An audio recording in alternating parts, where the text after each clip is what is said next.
మా చెల్లి తెచ్చిన ఆకుకూర పప్పు.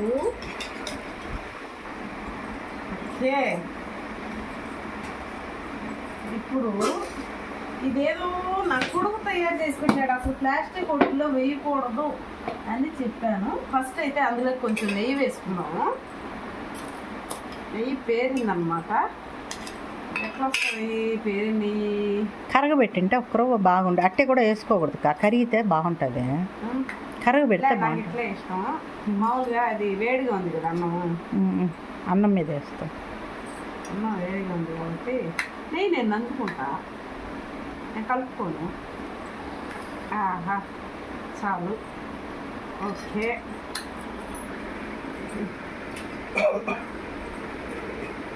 ఇప్పుడు ఇది ఎలా వేసుకుందాం?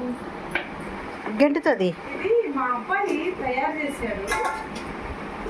ఎలా తయారు చేశాడు అది నాకు తెలియదు, కానీ కోడిగుడ్లు మా రాణా ప్రతాప్ చేశాడు అనమాట. బీట్రూట్, ఎర్రగడ్డలు, ఏదో పచ్చిమిర్చి,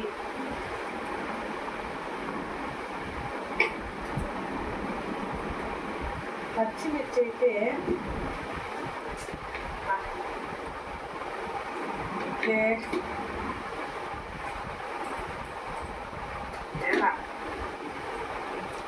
ఇది ఎలా ఉంది అనేది చూద్దాం. అశోక్ని తర్వాత వెంటనే తినిపిస్తాం. ఫస్ట్ చూసి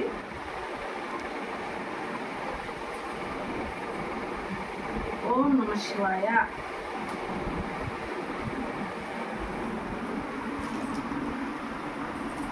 సూపర్ సూపర్.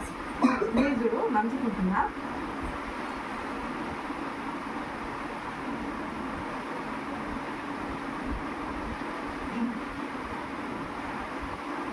నాకు ఇలా పేరుని నంచుకోవడం ఇష్టం, అన్నంలో కలుపుకోవడం కంటే. నేను మీగడ కూడా ఇలాగే పక్కన పెట్టుకుని తాళింపులాగా తింటాను అనమాట. ఓకేనా?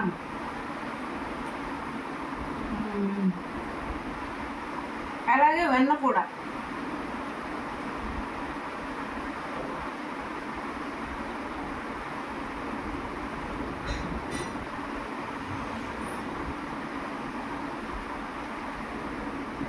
చాలా అంటే చాలా బాగుంది.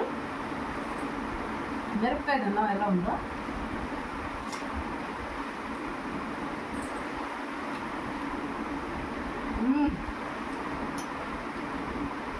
సూపర్.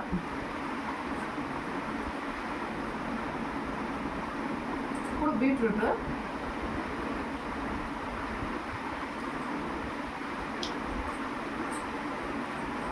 ఎలా చేసాడో కానీ చాలా బాగుంది.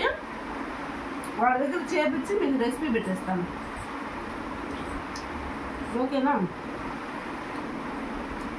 ఓకే, మరి మీరు తినేసేయండి. ఇంకా నేను అశోక్ రెసిపీని తినిపిస్తాను.